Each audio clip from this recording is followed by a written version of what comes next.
en la carta de Hebreos, declara un hecho solemne. Allí dice: está establecido para los hombres que mueran una sola vez y después de esto, el juicio. Es necesario el juicio. Cuando vemos el mundo, cuando vemos las noticias, sabemos que es necesario que alguien juzgue este mundo. Y qué mejor que el que creó este mundo, el Creador. La pregunta es, ¿cómo saldrás tú en ese juicio? ¿Serás declarado como alguien justo o como alguien culpable? ¿Como alguien aceptado por el Creador o alguien rechazado para siempre por Él? Hubo alguien que habló mucho acerca de este juicio, y ese fue Jesús. Y a medida que Jesús en sus últimos días iba de camino a Jerusalén, donde entregaría su vida en sacrificio, se iban sumando gente a ese camino, y entre ellos se sumaba un grupo de gente que la palabra los declara como gente que confiaba en sí mismos como justos. Estos habían dado rienda suelta a la tendencia innata que tenemos de presumir en lo secreto no ser tan malos como otros. Y que hay algo en lo profundo de nuestro ser que hará que Dios me acepte, a fin de cuentas. A estas personas que estaban en el camino con Jesús, Jesús les contaría una parábola. O como le digo yo a mi hija, un cuento, una historia inventada. Jesús plantea la cuestión de ser aceptado por el Creador o no, y si se es aceptado, ¿en base a qué se es aceptado? Y esta es la tensión que veremos a lo largo de esta parábola, que la encontramos en Lucas capítulo 18, os invito a ir ahí. Estaremos viendo Lucas 18 del 9 al 14.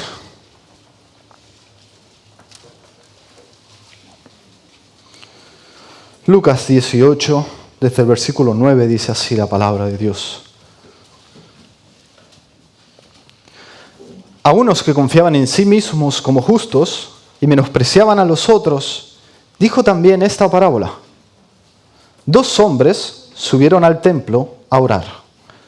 Uno era fariseo y el otro publicano.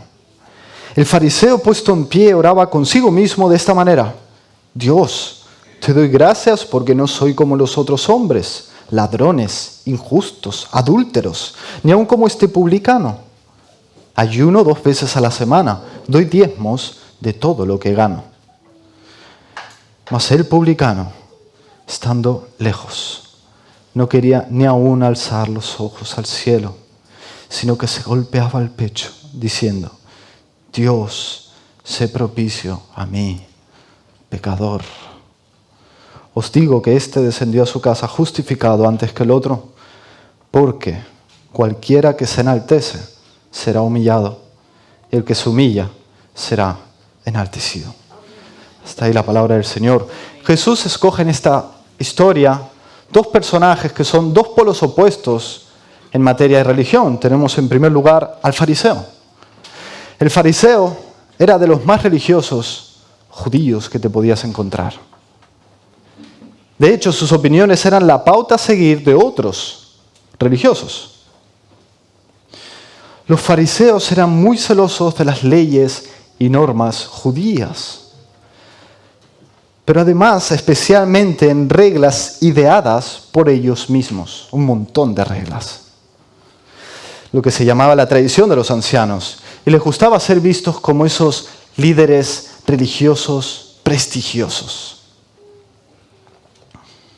Los fariseos eran un grupo o una secta judía, y varios perfiles de personas formaban parte de esa secta judía. Entre ellos encontrábamos sacerdotes, levitas, doctores de la ley o escribas. Y si estas palabras te suenan a chino, básicamente era gente que conocía muy bien su Biblia. Mucho.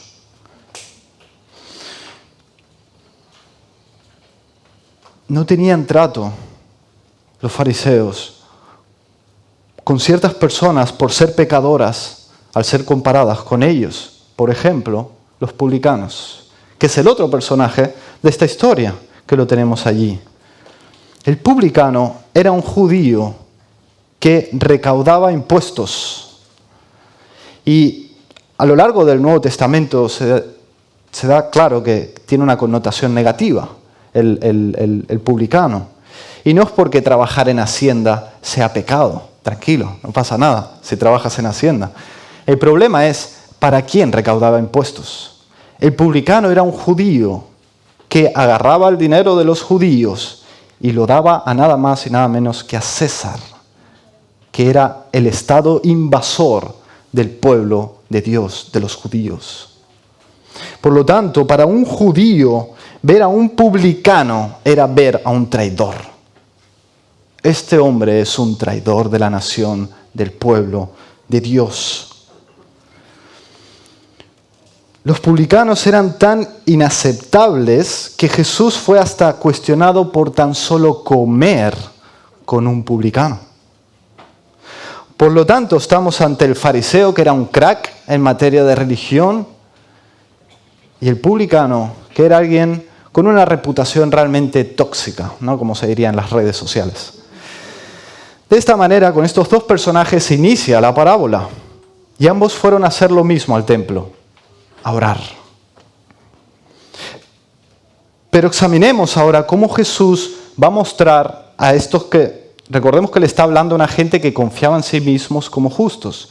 Pues Jesús les va a mostrar con esta parábola una diferencia entre publicano y fariseo, entre este publicano y este fariseo de la parábola, una diferencia mucho más trascendental. Una diferencia que se verá a medida que examinemos sus oraciones. Por tanto, vamos a analizar las dos oraciones una por una. Y en primer lugar tenemos ahí la oración del fariseo. Y se podrían hablar muchas cosas, ¿no?, de la oración del fariseo, pero vamos a ver un aspecto esencial de esta oración. Vemos que es una oración centrada en sí mismo. La oración del fariseo revela que este personaje descansaba en sí mismo. Su confianza y su esperanza estaban en sí mismo. En lo que él era y en lo que él no era. En lo que él hacía y en lo que él no hacía. Es una oración, si vemos, sin humildad. Una oración con aires de superioridad moral. Fijémonos que divide a toda la humanidad en dos grupos. Por un lado, ahí está el primer grupo, los demás hombres, los pecadores. Y por otro lado, él. Era muy hábil en ver el pecado de los demás, pero muy ciego en ver su propio pecado. Los pecados de los otros hombres que menciona eran pecados notables, visibles, socialmente dignos de culpa y castigo. Y asimismo las obras religiosas que menciona, que él hacía, eran obras visibles y obras socialmente dignas de recibir el favor de Dios. Como todo religioso, este fariseo sabía que Dios juzgaría a los hombres, entre ellos al mismo, pero la tranquilidad de este personaje ante el juicio de Dios consistía en la comparación. La comparación. El resultado de compararse con pecadores notorios, al fariseo le daban una sensación de paz, de creerse estar bien con Dios. El fariseo basaba su bondad en obras religiosas externas y bien vistas en contraste de pecados abiertos, notorios, visibles, llamativos. Pero si lo pensamos bien, esta es una actitud que no solo vemos en religiosos, ¿verdad? Esto lo puedes ver en tu trabajo, lo puedes ver en tu familia. ¿Cómo? En la crítica. Si nos fijamos, todos estamos rodeados de críticas. Siempre la gente está criticando a uno al otro. Uy, mira aquel político, eso que hizo. ¡Ah, qué desastre! O mira este compañero de trabajo, lo que es capaz de hacer o cómo trabaja. Uf. Pero ¿qué se esconde detrás de esa crítica? Estoy buscando justificarme en base a comparaciones en las que salgo bien parado. Y así calmo mi conciencia y gano una buena reputación, que todos piensen de mí. Mi conciencia está tranquila, yo no soy como ese. Yo jamás haría eso. ¿Cuáles son algunas de esas buenas obras que el fariseo de las que se enorgullecía? Ahí la tenemos, es la ofrenda y el ayuno. En el Antiguo Testamento, la ley estipulaba que lo que se debía diezmar era el trigo y el fruto. Y también en la ley estaba estipulado un solo día al año de ayuno, que era el día de la expiación. Pero ¿qué tenemos aquí? Un hombre que dice que ofrendaba todo lo que ganaba, de todo lo que ganaba, y un hombre que ayunaba 2 veces a la semana, haciendo así visible su espiritualidad individual a los ojos de los demás, ¿no? Pensaba que al hacer externamente más de lo que la ley demandaba, ponía así en deuda a Dios con él mismo. ¿Cómo así? ¿Ponía en deuda a Dios con él mismo? Él decía básicamente, como yo no soy tan malo como aquel, como además cumplo con mi religión, Dios me debe su favor. Yo tengo el derecho de que Dios me acepte. No solo no enaltecía a Dios, sino que lo ponía a Dios como su deudor, alguien que debía servirle porque se lo había ganado. Un pecado horrible, tratar a Dios así. Sobre el ayuno, el Antiguo Testamento habla de que debía ser para Dios, no para uno mismo. Eso nos lo dice Zacarías 7:5. El ayuno era un medio de humillación, una herramienta dada por Dios para enfocarse en Él, sin distracciones, apartándose de las necesidades básicas, para santificar a Dios en el corazón, para contemplarlo, adorarlo, exaltarlo. Sin embargo, este hombre usaba más bien el ayuno como un medio de autoexaltación ante los demás. Lo usaba como motivo de orgullo, compitiendo con los demás hombres. ¿Qué es lo que estamos aquí viendo, amigos y hermanos? Vemos el peligro de lo que se llama el autoengaño. El autoengaño. Detrás de una buena obra como es dar gracias a Dios, porque empieza la oración dando gracias a Dios. Uno ve eso y dice, está bien, ¿no? Detrás de eso se camuflaba un pecado de orgullo tremendo. Esto es una advertencia de que detrás de cualquiera de nuestras buenas obras externas se puede estar escondiendo tal orgullo que ofende a Dios y a la vez nos engañamos a nosotros mismos. Amigo mío que estás aquí, te quiero preguntar, ¿por qué haces lo que haces? Si ayunas o diezmas, ofrendas, vas a la iglesia, ¿por qué lo haces?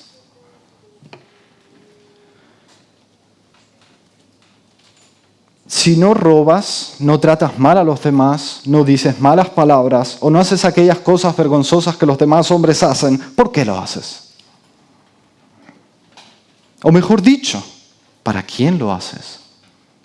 ¿Para Dios o para tu reputación espiritual?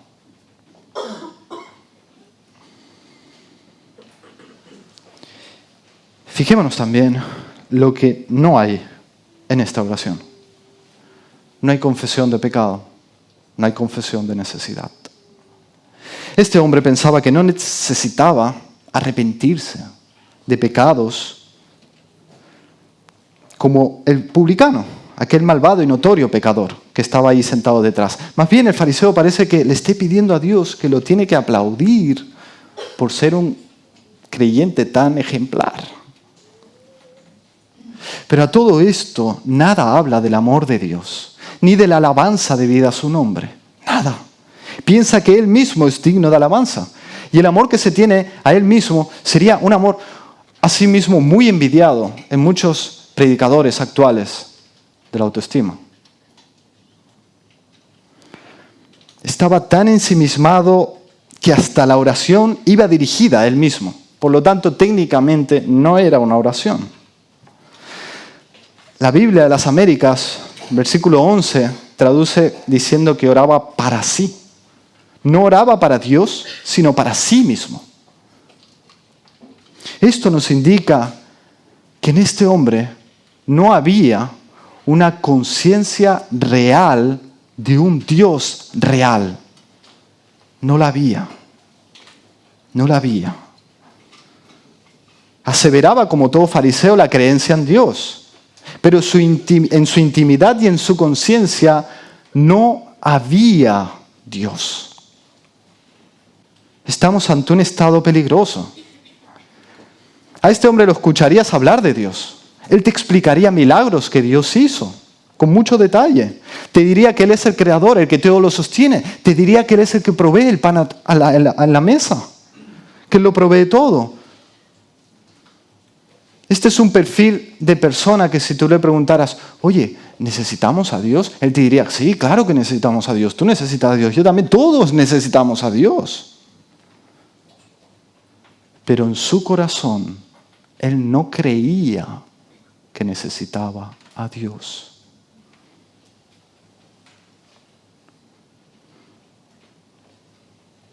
No creía que Dios es majestuoso y digno de toda alabanza, porque para él, en su corazón, no había Dios.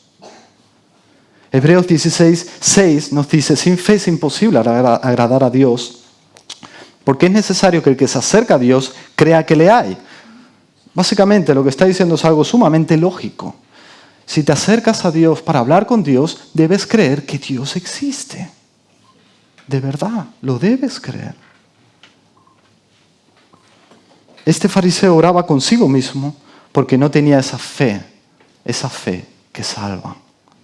Por tanto, estamos ante un hombre que no conocía a Dios. Conocería mucho acerca de Dios, pero no conocía a Dios.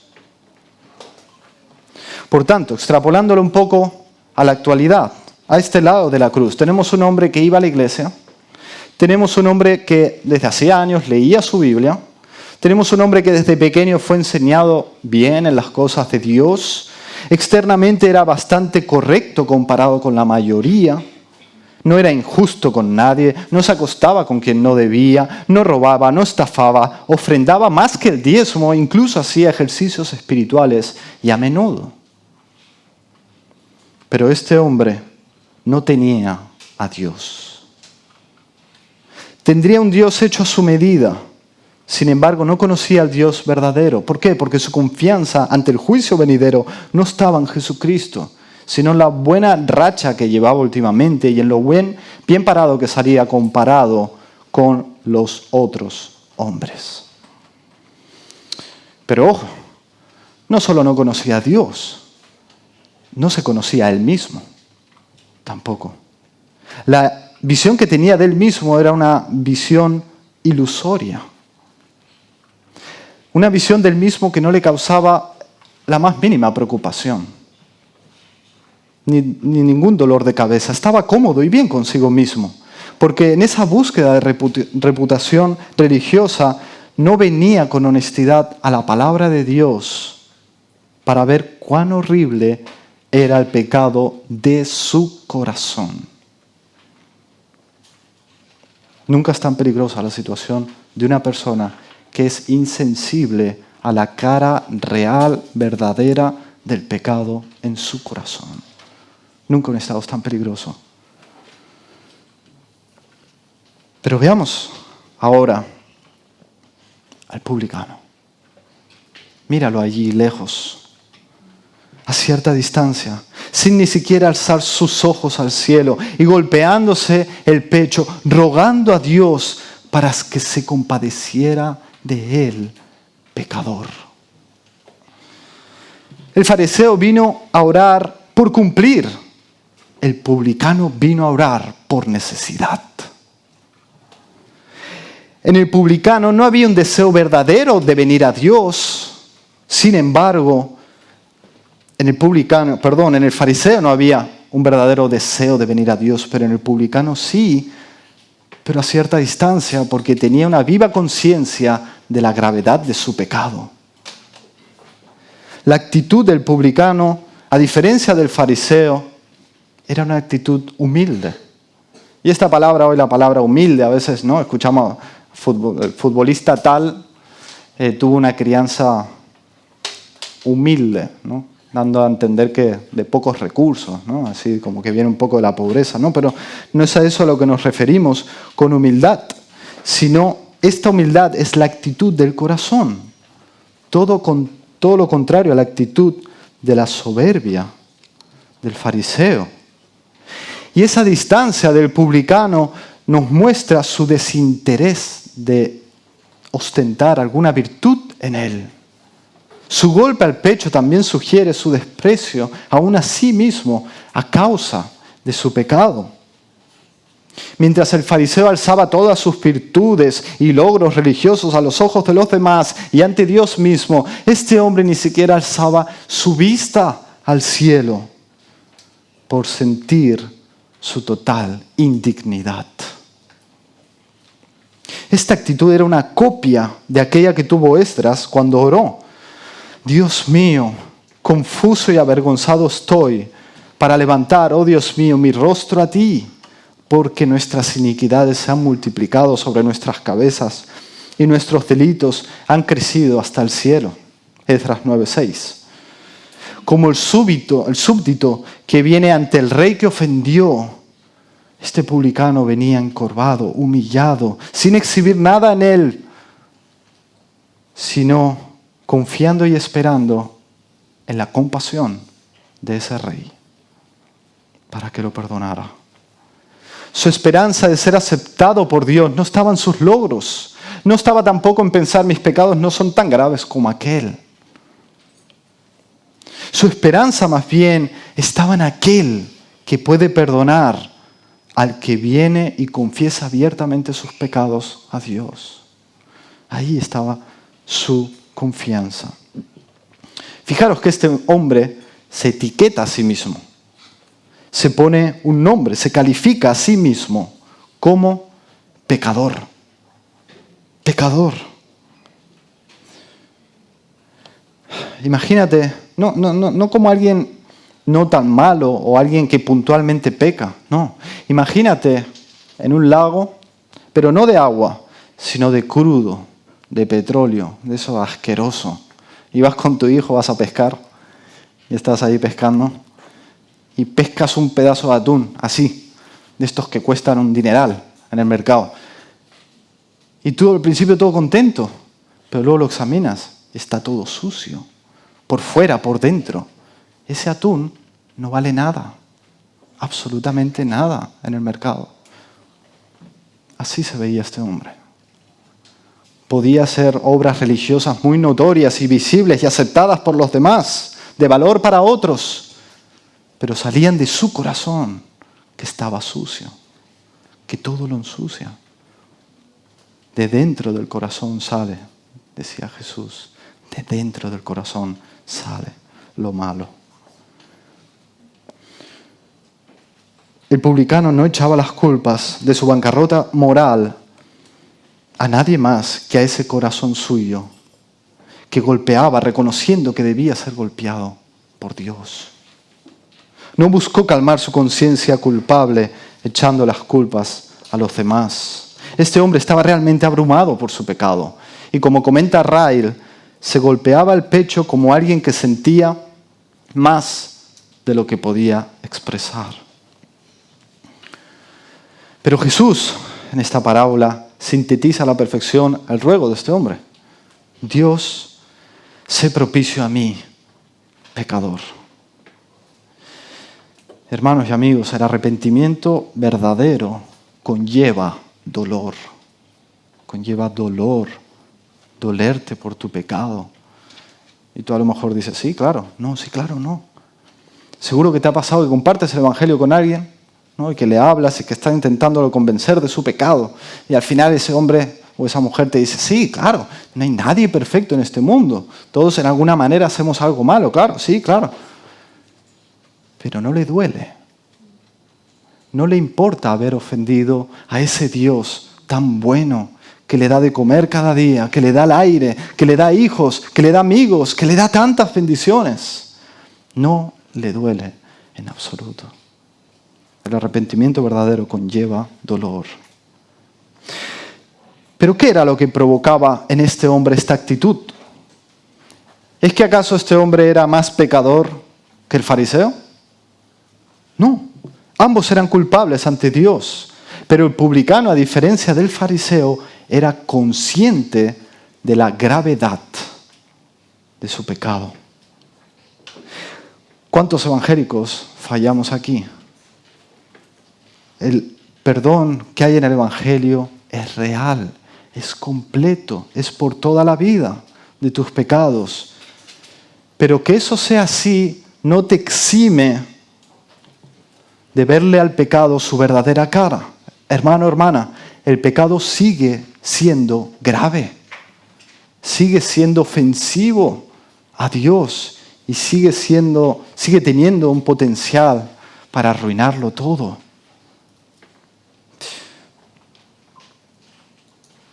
¿Cómo vino esta conciencia de la gravedad del pecado al publicano? Vino por una comparación también, pero no con los demás pecadores. Si el pecado a la luz de compararme con otro pecador, si lo haces así, no se verá tan pecaminoso. Pero el publicano veía la santidad de Dios, la pureza de Dios, la justicia de Dios. Y a la luz de la palabra de Dios vio la verdadera cara de su pecado. Es como si la palabra de Dios fuera un foco de luz que ilumina y te muestra el pecado, de tal modo que tú lo ves y no como lo veías antes. Tú lo ves como realmente es y te asusta. El pecado de tu corazón. Pero este hombre no se detuvo ahí. Este hombre, el publicano, confesó su indignidad, reconociendo que merecía el castigo, pero lo confesó esperando la salvación únicamente de aquel a quien ofendió, a Dios mismo. Por tanto, hasta aquí hemos visto los dos hombres de la parábola y hemos visto las dos oraciones de la parábola. Y en tercer y último lugar, veamos los dos resultados de la parábola que están ahí en el versículo 14. Os digo que éste descendió a su casa justificado antes que el otro, porque cualquiera que se enaltece será humillado, y el que se humilla será enaltecido.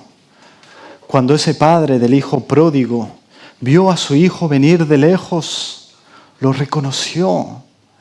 Y no le empezó a gritar, no vengas así, no vengas luego de lo que has hecho, estás sucio, vete. No, él fue corriendo hacia él para abrazarlo, para recibirlo, para besarlo y para llenarlo de su perdón y de bendiciones que ese personaje no merecía.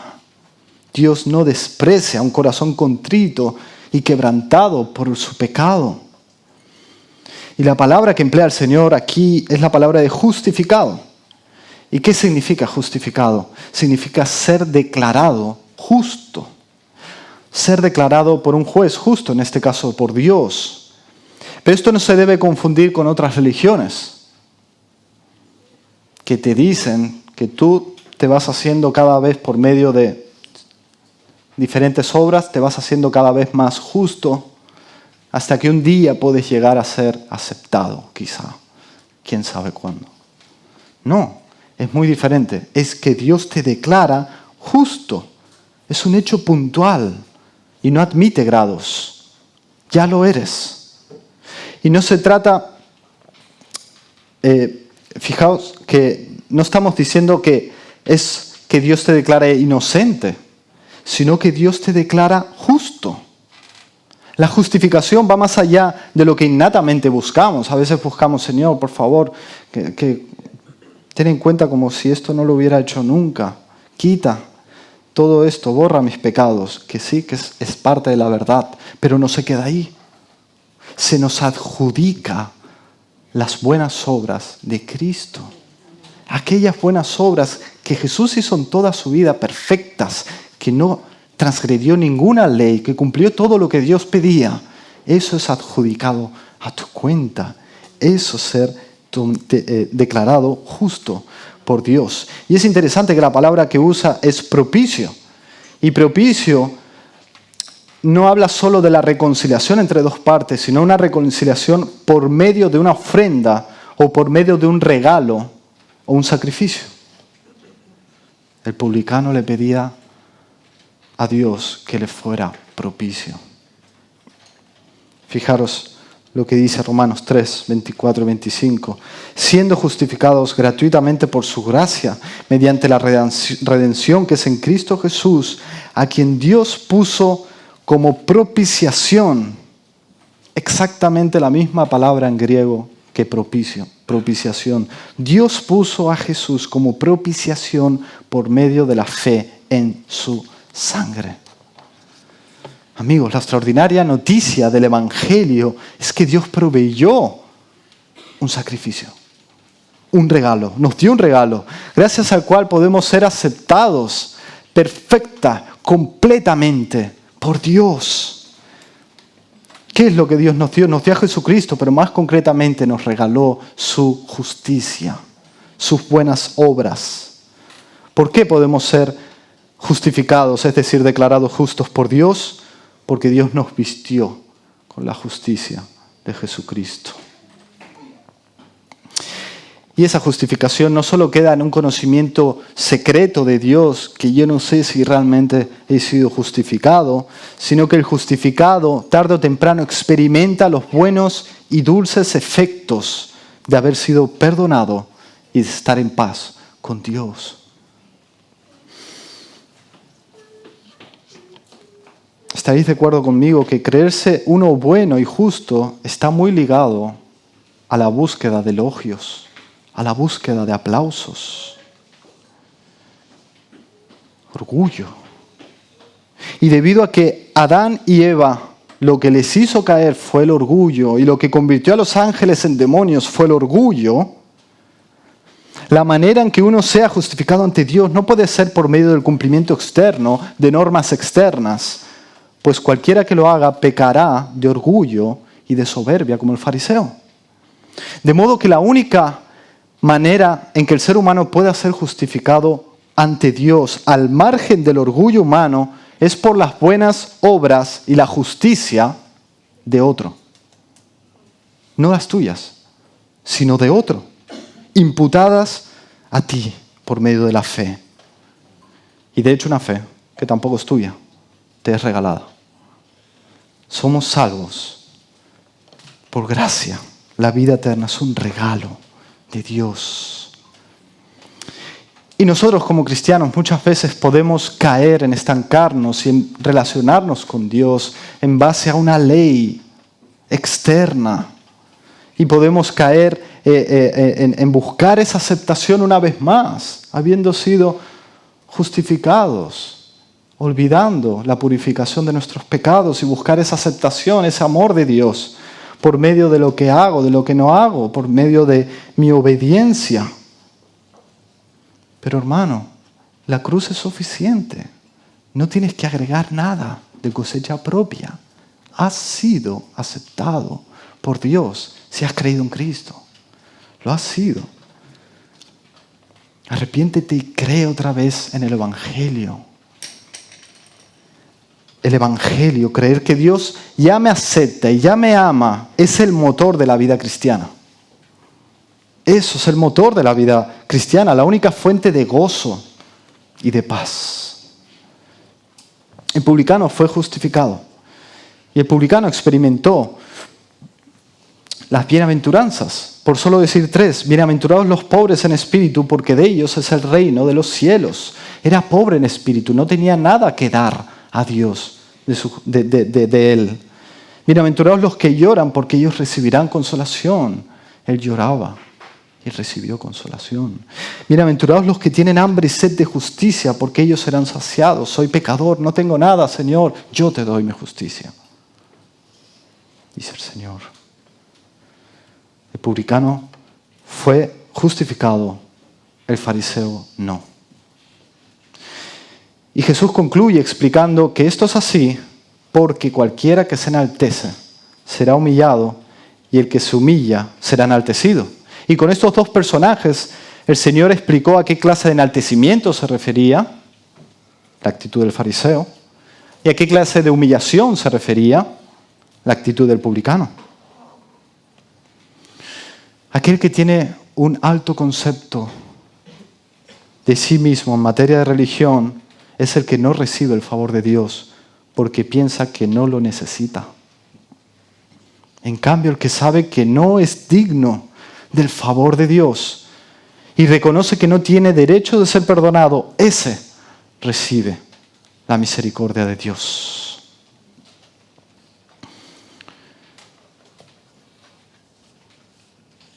El orgullo innato nos impide reconocer que somos pecadores, que merecemos el castigo de Dios. Requiere una humillación.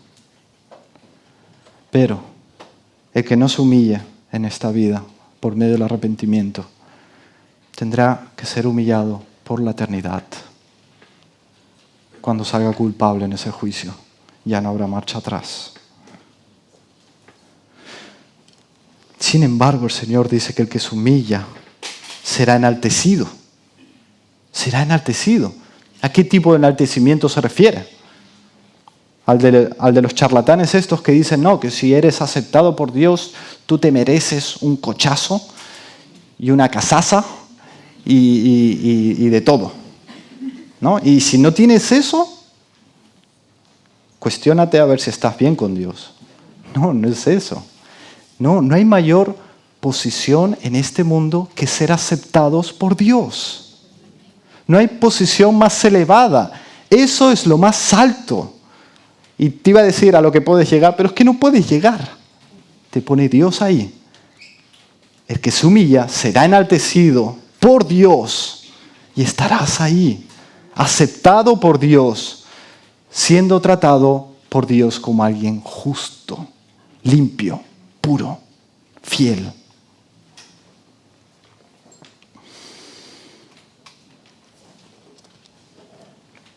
Recordaos la misión de los 70, ¿no? Que el Señor envió a esas personas a predicar la palabra y expulsaban demonios también y vinieron a Jesús y le dijeron, aún los demonios se nos sujetan en tu nombre, Jesús. ¿Qué le dice Jesús? No os regocijéis de que los espíritus os sujetan, sino regocijaos de que vuestros nombres están escritos en los cielos. Cristiano, regocíjate, alégrate. Tienes algo que no puedes perder. Has encontrado la piedra preciosa, el tesoro escondido y nadie te lo puede quitar. Regocíjate. ¿Sabéis algo? El Señor incomoda, y lo vemos aquí, a los que buscan ser justos en sus propias maneras y con sus fuerzas. El Señor no los aplaude. A esos que confiaban en sí mismos como justos. No, les es un obstáculo. Y yo recuerdo cuando era pequeño, yo nací en una familia evangélica y de pequeño escuchaba que Jesús ama, que Jesús ayuda, que Jesús quiere mi bien, ¿no? Entonces, a medida que iba creciendo y fui descubriendo y escuchando que iba a haber un juicio en el que saldría inocente o culpable, lógicamente yo recurría a Jesús, de ese que me habían hablado, que yo escuchaba, que me iba a ayudar, que me amaba, ¿no? Pero resulta que cuando vengo a Él, dice Jesús, no es solo pecado matar a alguien, sino que si tú te enojas con alguien en tu corazón injustamente, es como si lo hubieras matado. Wow. Y luego viene y dice, no, la queja también es pecado.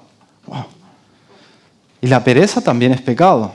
A un adolescente decirle esto, imagínate. Es pecado. No, pero no hay solo pecados de comisión, sino también de omisión. Pecados de cosas que no haces, que deberías hacer. ¡Wow!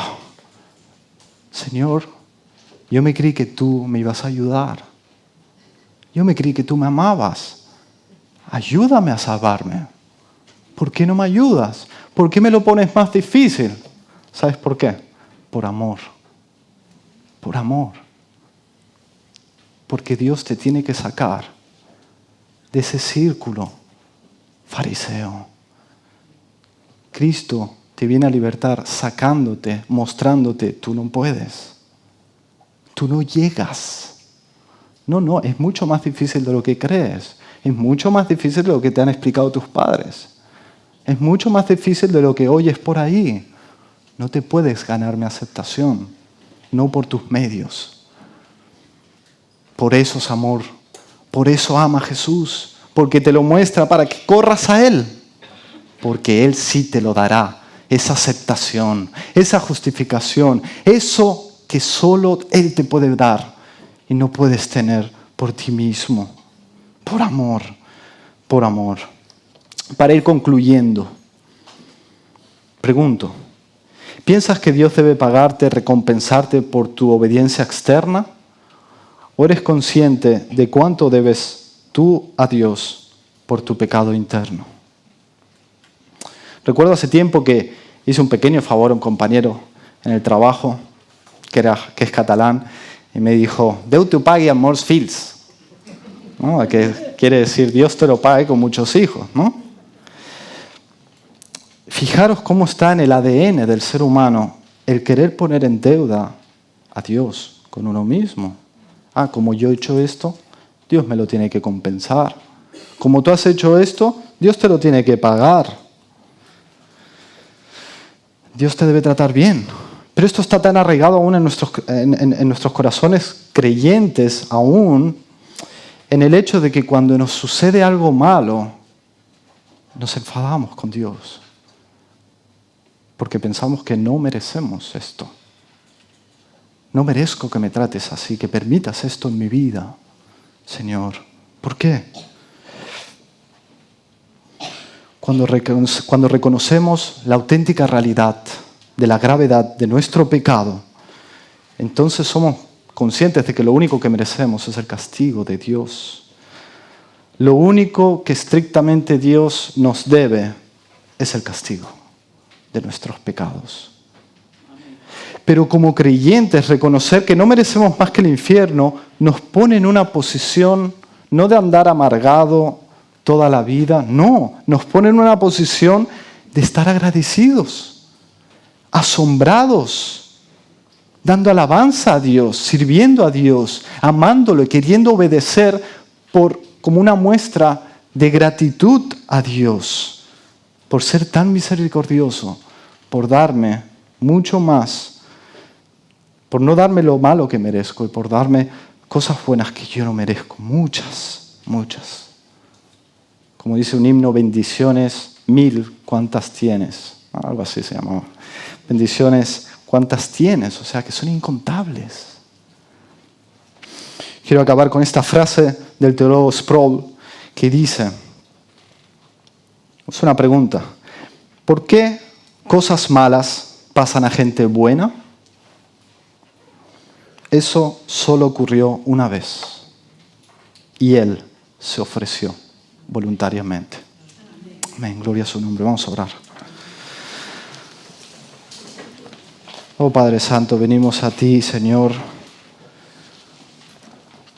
pidiéndote perdón una vez más nuestros pecados, Señor, pero dándote las gracias, Señor, porque tú has abierto un camino para tener esa aceptación, Señor, Y nos has dado, Señor, este regalo, Señor, para mirarte y saber que somos aceptados y amados por ti.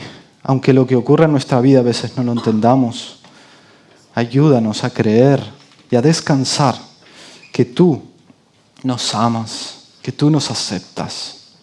Y a cualquiera que haya aquí, Señor, que hasta hoy no haya tenido tu aceptación, oh, por favor, Señor, tráelo a tu evangelio, Señor, que él vea que está en bancarrota espiritual, pero que tú has provisto un sacrificio que lo provee todo lo que necesitamos para estar en paz contigo, Señor. Te lo rogamos en Cristo Jesús. Amén.